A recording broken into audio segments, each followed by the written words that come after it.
Will Meta and Microsoft add to the pain? Hi, everyone. I'm Maggie Lake, and today I'm talking markets with Tommy Thornton, founder of Hedge Fund Telemetry. Hi, Tommy. It's great to see you. How are you? I'm good, Maggie. Nice to be back.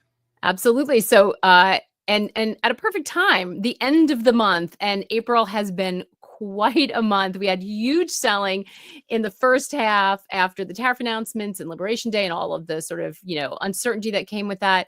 The S&P down 10%, only to rally all the way back.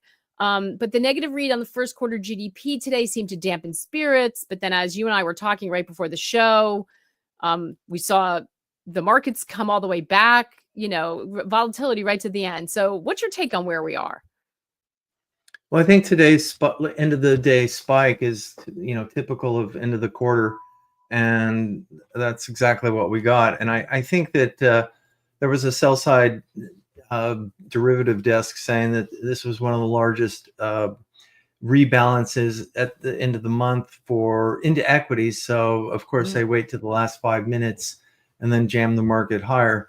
So I think it's been a pretty eventful month. It's been an eventful year so far, and I think it's going to continue to be volatile. If you go back and you look at 2000 and you just isolate the chart of the S&P or any of the other indices, this month wasn't today. This 2025 wasn't even close to some of the volatility that we saw that month. So I think that we have an administration that daily has the Trump press updates and tweets and all sorts of good stuff with tariffs that we still are unsure about. But I think the main thing right now that's happening in the market is just everyone is uncertain. And you can go down the list of corporate managements, don't know what the hell they're doing. They're sitting on their hands. You have fund managers and traders that are, there's the short-term traders that are going to always be doing stuff, but the major funds have really not increased their exposure out of things, and some took down some risk in March ahead of this, and more right during Liberation Day. A lot of people, a lot of the like Goldman's prime brokerage said that they saw the largest amount of shorting right after the Thursday and Friday after Liberation Day. So that got people off sides and the market bounced. Yeah. So there's so much going on because it's this April, it wasn't just stocks, right? It was also treasuries and the dollar and how that all fits together. I just want to mention, in addition to having to keep our eye on politics, we're in earnings season in the thick of it now. And we have Meta and Microsoft earnings coming out after the close. Will the earnings matter? Is this all about what executives are saying on the earnings calls? What are you looking for? Well, I think that a lot of times people will say, well, the numbers just haven't been that bad, but it's the conference calls that really are concerning. And Caterpillar is one that I shorted yesterday, and their earnings came out, and every segment and every region was down, and they tried to spin it with their guidance saying that, pre-tariffs, our guidance would be flat versus slightly down. And the market sort of bought into that and rallied it in the pre-market and then faded, during the day. I'm seeing right now we have Microsoft up 5%, and then which I just shorted. I shorted it, but I'm not too. It's a small position, and they always give guidance on the call, and it'll be interesting to see their commentary of what they have to say, which is, again, I think more important. And I really think that we're coming sort of close to the end of the bounce, and everybody always says, oh, he's always bearish and all that. Well, I was very bearish going in and positioned bearish going into Liberation Day, not necessarily super confident, because a lot of people thought that the tariffs would be 10% and not the massive amounts, and the rhetoric wasn't going to be as strong.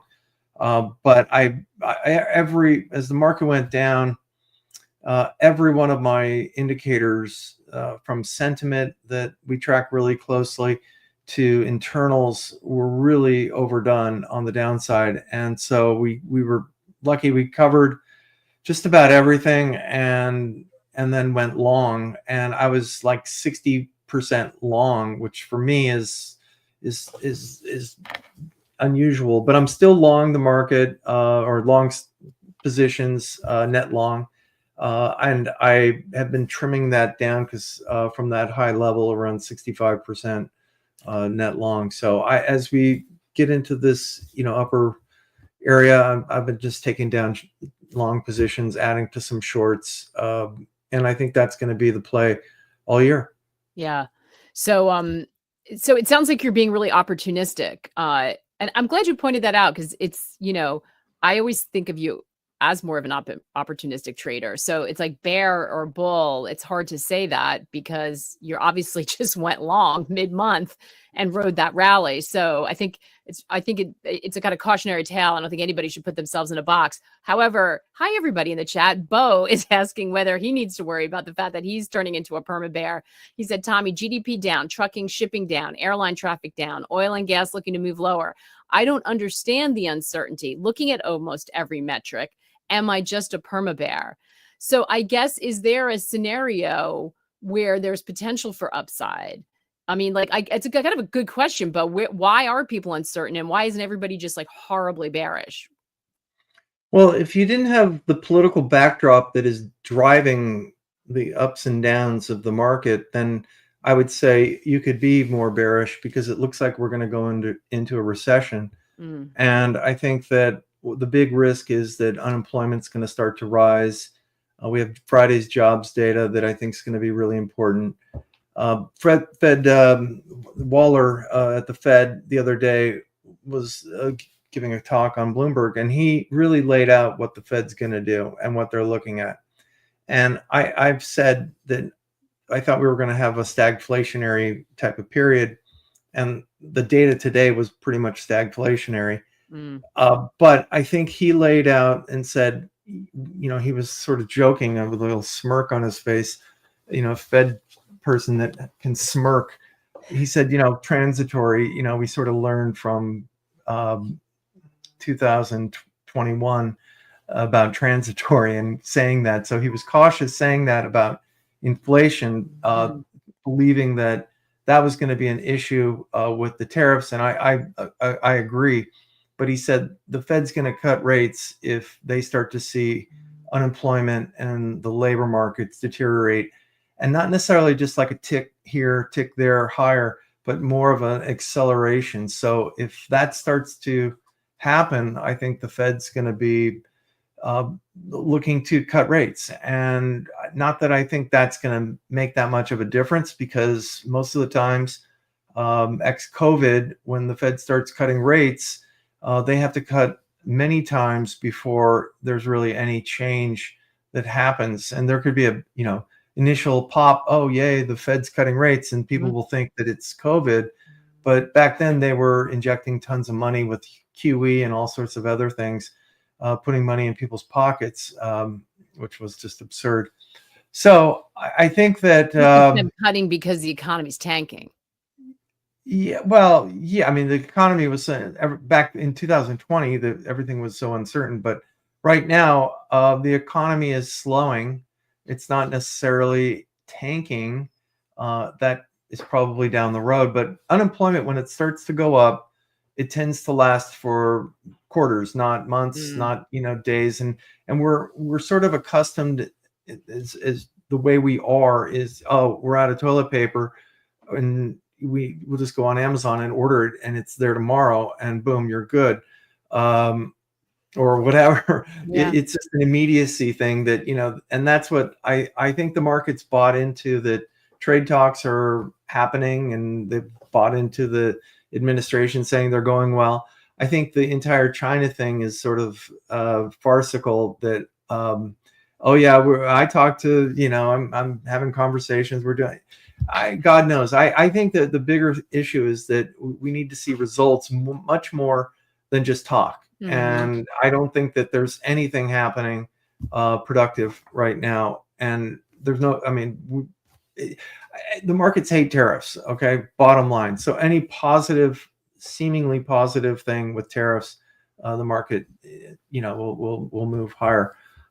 But I just I'm sort of apolitical. I'm not a big fan of either party. I wasn't a big fan, and I was a pretty big critic of Joe Biden, and I'm a pretty big critic of Donald Trump. So, Tommy, you had the I can't believe this hasn't gotten back to you. You had the best line when we were at an event, and this was years ago, a few years ago now. I mean, I literally repeated to everybody because it kind of sums up the environment lately in Washington, which is that it's a bear market for political leadership, right? Like when at least we've been in the economy. Yeah, we've been in a long, protracted bear market for competent political leadelership. It does. I think it resonates with a lot of people because there's a lot to take issue with. So Bo, it sounds like, Tommy, the thing that you're bracing for, or you're sort of aware might happen, is a positive surprise on tariffs, some kind of trade deals that come through, at least on the headline, and maybe a situation where the Fed cuts rates and everybody thinks kind of that Fed puts in, and maybe you get again a short-term bounce from that. But you hedged both of those, so it sounds like you don't think that's a sustainable rally. It sounds like you would be lightening up into rallies on that, and that you think that's exactly what I'm doing, because I again, not everything turns immediately, and a 25 basis point Fed cut. I actually think Powell should cut rates 25 basis points just so he gets Trump off his back.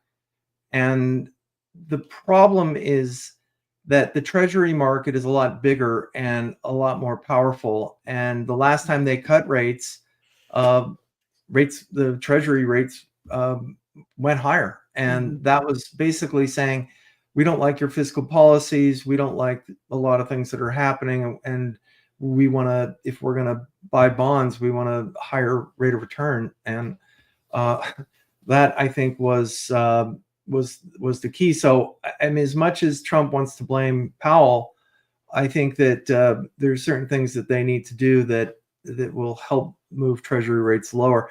Again, a lot of people have always said, and it's kind of the joke, that if you want the bond market to rally, kill the stock market. And we really didn't get much of a rally in the 10-year. I think where are we? 415. And I think, yeah, that's great, but we really need to see rates below 3.5% to start to unfreeze the housing markets, help the Treasury refunding. And if we get to that level, I think there's probably going to be a bigger problem happening in the market or the world right now. And that, be careful for what you wish for. And that's exactly what Bo said. Thank you, Tommy. I'm still curled up in the fetal position, but at least I'm no longer moaning. But call me, Bo. We'll talk. I'll give you a hug. It's okay. I'm sure you're not the only one in a fetal position, by the way. Funny. But Boris and Chad both had the same point, because you just mentioned it. And their question is, what kind of negative surprises do you expect? So we talked about the positive surprise that might help, even if it's only short term.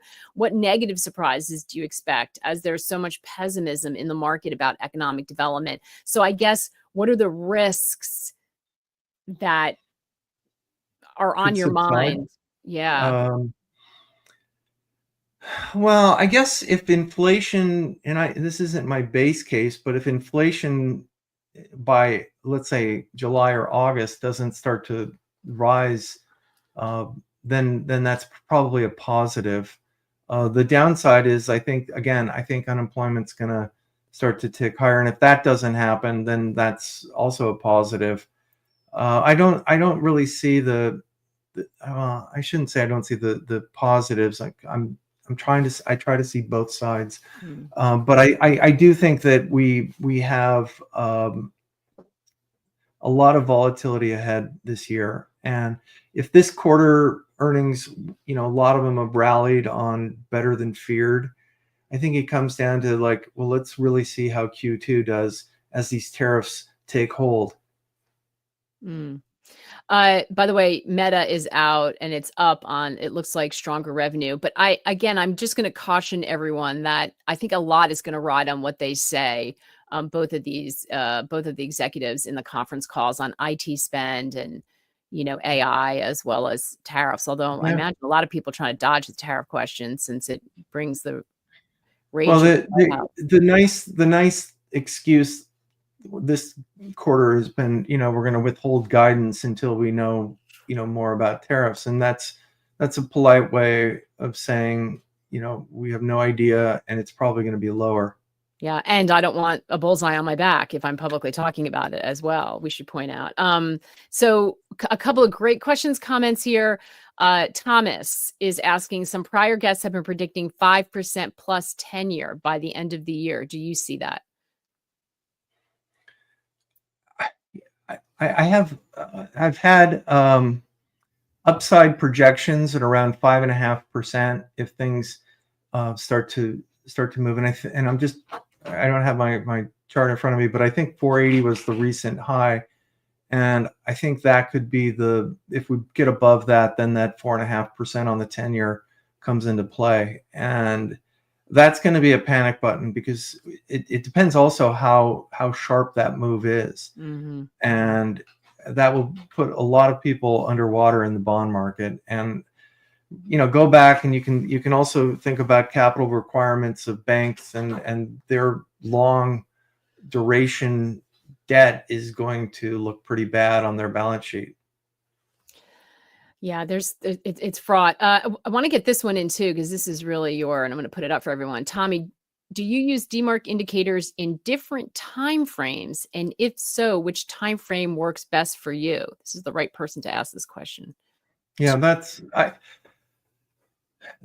actually the best question because I can answer it. I look at, on this screen here, I look at my intraday charts. I use 15-minute time frames. Those are for positioning into, if I'm going to do something, or if I'm, if I basically could see if the market's going haywire or something's happening. But I use those with DeMark indicators. I use the sequential and the combo. I generally show on my notes the daily charts. I think most people look at daily. They've been really, really good. The DeMark indicators have done exceptionally well. And when you have a market that's up and to the right, it really, you don't even need to interview people. Maggie and we should just, forget about it, go on vacation, buy NVIDIA and Qs and SPYs, and who cares? We're worthless. But when things get rough and they move, then those DeMark indicators really come into play. And we had upside signals on the upside that gave us pretty good signals to lighten up long exposure and to short things. And then at the lows, we had also buy signals that were developing as well. And the one thing that I look at a lot is Tom DeMark developed his own method of Elliott wave, and instead of like Fibonacci retracements and all these other things that get a little tricky to understand, it's more on a days type of thing. So like if you get a new wave, if it makes an 8-day closing high or a 13-day closing high, and we've had one wave down, we bounced, that's wave 2, lower high. This last big move down was wave 3. And then, we've bounced and now we're in wave 4, and each wave is a little lower. And now if we break the recent lows, then we'll be into wave 5. I have a price objective on the S&P just under 4,500. And if you remember, Maggie, I think I was one of the few people that I think we talked at the beginning of the year, and I said that I don't do end of the year price targets. That's so sell side. And they're all wrong anyway. But I said we were going to be under 5,000 at some point this year, and it happened in Q1. Actually, Q2. Sorry, beginning of Q2. So we got that, and then we bounced, and now again I'm trying to just lighten up into strength and selling longs into strength and looking for short ideas on this bounce. I think it's going to then, get a little tougher. And again, the economy's starting to slow. A lot of people are calling for a recession. I think the signals that people had for recession a few years ago, and I was looking at them as well, and I didn't say, when is it going to happen, or it's going to happen, it's immediate. I was sort of open-minded, but now the signals are getting a little bit more clear, and seeing earnings start to get a little squishy, induced by the administration and new policies. That makes it tricky. I like squishy. That's a technical term I can get behind. I use that word a lot. $3. Lena says Tom arrives in this kind of market. I would also say thrives. What warnings, advices does he give to general investors? I also see all your questions about gold. We have a million questions about gold here. I'm going to try to wrap them up into a couple. I'll consolidate them. But I thought that was a really important question. Strives, Lena. She strives in this kind of market. Strives, thrives, kills it. We'll take them all. But, you have a lot of, I think, experience, Tommy, and expertise in this kind of volatile market. And you did see the setup coming. And that's what, at the end of the year, or right at the beginning of the year, I think you were really frustrated because you kind of had a sense that this was coming. Oh, I had a terrible year last year, and it just, I couldn't chase overpriced, overbought things, and they just kept going, and it was difficult, and but I'm at my best when there's volatility, and it doesn't necessarily have to be the extreme volatility that we've just had, but I generally do an okay job catching lows and selling into rallies. My advice is to size your positions appropriately. And by that, I mean, you can still make money if you have a 2% weighting in a position, and you won't get killed if you're wrong. And I go up to 5% max, and it gives me the ability to have a lot of different things. I try to keep 20% max in one, or maximum is the limit for a particular sector. And the other thing is, don't beat yourself up if you're wrong, and you don't need to be the pinpoint. I caught the exact low, or I caught the exact high. You can leave a little on the table. You can be a little early taking profits. You can be a little early, and again, use a shotgun, not a sniper rifle. You'll be much better off. I like that. And, I think that's such great advice about not trying to time the top or the bottom, because I think that you can time the top and bottom, but you don't have to be so. Yeah, you can leg your way in a bit, but you don't have to be so, precision. And if you don't get that exact level, trade at a little smaller size or something. Again, it's just, and especially with the volatility we've had, and it's mostly induced with tweets and press conferences and an administration person saying something about tariffs. And I hate when politics starts driving markets. It makes me nuts. Yeah, and it's really hard, but that's fantastic advice. So we have a lot of questions about gold.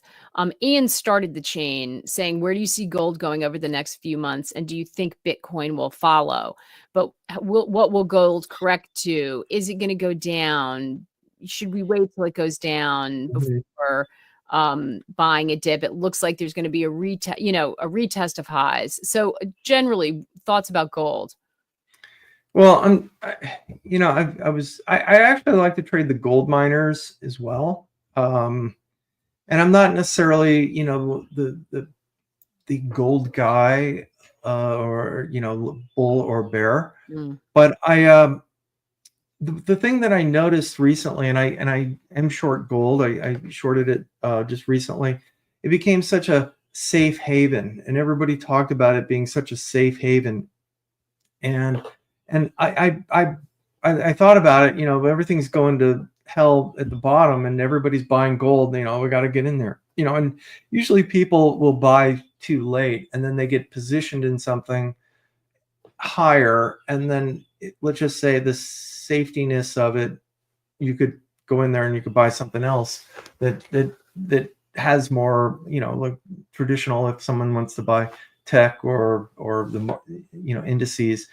If those are starting to work, then people are going to come out of gold. So I think that there's a positioning problem right now where people might be over, too much in gold, and it's starting to work for me. And I think 10% from here lower might be a good opportunity to buy, and just unwind some of those safe haven trades. And as far as Bitcoin, it's been sort of the other one that people have been buying because it has no tariff exposure. As long as I know, I mean, I don't really, I'm not, I'm not a Bitcoin person, but I study the charts, and I think the bounce it may go a little bit more, but I probably think that the meat of the move is done. I thought it was going to break a bit lower, and I've had a pretty good read on it from the highs. The DeMark indicators have been exceptionally good with buys on the bottom that presented themselves. But I did think we were going to break the like 75,000 level, and then that would cause some positioning issues for Michael Saylor and some of the other larger Bitcoin people that are levered. I mean, when people are levered and their position, it's almost like they're sitting duck if things start to get dicey. So I don't think it's necessarily, I mean, I can't value Bitcoin. People have tried to, hook me in. I have plenty of other things I'm more interested in. Yeah. And better at. Yeah. And I like my weekends, to be honest. Somebody was saying the other day, they're like, oh, you could trade Bitcoin during the weekend. I'm like, I like to do other things on my weekend. I don't want to like wake up on a Saturday morning and I'm down 15% in something. We need a break. I don't like 24 hours trading. That is real. Andrea is saying your new name is Shotgun Tom. Really appreciate the boost in morale. We all need it. So 2 questions. You are still long. Are you just long and trying to trim, or are there things that you like and you see opportunity here? Like, what do you like? Anything that's really beat up. So by the way, end of the month, some of the best performers, Tom and I were just chatting ahead of time. Even though everybody supposedly hates tech and the AI bubble bursts, some of the best performers, Palantir, CrowdStrike, ServiceNow, which is an AI platform for business. They just had a strong earnings report. GE Vernova, which is global energy. Energy's been terrible. Is that of interest to you because it's so beat up, or is it just terrible for a reason? Well, like you can look at ServiceNow and a lot of these tech names that have had, that have bounced, but they're still so far off of their highs. And you have a lot of people that are still trapped a lot higher. And remember, you had huge inflows back in, after Trump was elected, and in January, the inflows were just absurd. And that was one of the things we talked about previously. And so I think that, you get some reactionary bounces, and the bar's a lot lower when stocks are down. So what do I like right now? I'm not liking Microsoft because it's up 6% and I shorted it today. Small, but they give guidance on the call, and let's hear what they have to say there. So I've seen a lot of reversals on that, but yeah, and I was long Microsoft a little while ago too. So it is what it is. And is there anything that should we assume that if you're sort of getting out of your longs, are you going to look for places that you want to be short, or are you just neutral? Is this a time when you're just in wait and see? What I think it was in March, then, when we talked last, and I said I just don't like anything right now. Like I like cash, and I just felt like I don't like to tell people, oh, this is what I like to short, or this. I just think that like right now, I think that there's like I'm long a little Nvidia, and I trimmed some yesterday, and the yesterday or the day before. And I'm just trying to navigate that way. I'm trying to buy market leaders. When markets go down, you need to go and you need to upgrade the quality of things. Like I don't see Palantir as a quality company. It's the valuation makes zero sense to me. The insiders are they're selling every share they possibly can in tons, and that doesn't necessarily make me happy. It doesn't necessarily say, oh, it's an absolute short right now, but that doesn't appeal to me on a valuation level. I am long. Well, I'll tell you what I'm in right now. Where's my sheet? I'm still long Alibaba, and I added to that on the dip, and I've been that one for a bit, and that one is, I when you get a nice gain, you can wiggle around a bit. So I'm still long that. I like uranium. So that sector I think has been beat up a bit. I'm sort of flat on those. I'm okay. I like Alcoa, and God, I haven't heard that name in forever. Yeah, well, aluminum. The commodity's been hit. It's the absolute worst. It's pretty. I was buying it a little lower, and it was near book value. And usually, when you do that, you're going to be okay. I was short Freeport, Macron, and then covered it with a gain. It went down even more, and I went long, so I'm still long that. Copper had an awful day. Yeah, copper was bad today, right? I'm buying some real beat up energy names, Apache, Halliburton. I like Occidental down here. You're nibbling around in energy because it's so beat up. Yeah, I'm fine there. I've been long one that I might have told you, Golar, which is they do natural gas vessels where they have these vessels and they show up and tap existing wells, and that one has done exceptionally well. That's at 40 something percent. Interesting. So before we go, I want to ask you, and that's great because a lot of people are asking about commodities. So I hope that helps. And as always, this is not financial advice. You need to do your own homework. Tommy's just kind enough to share his thoughts about the process he uses for all of this. Anytime we talk individual names, just want to make sure I drive that home.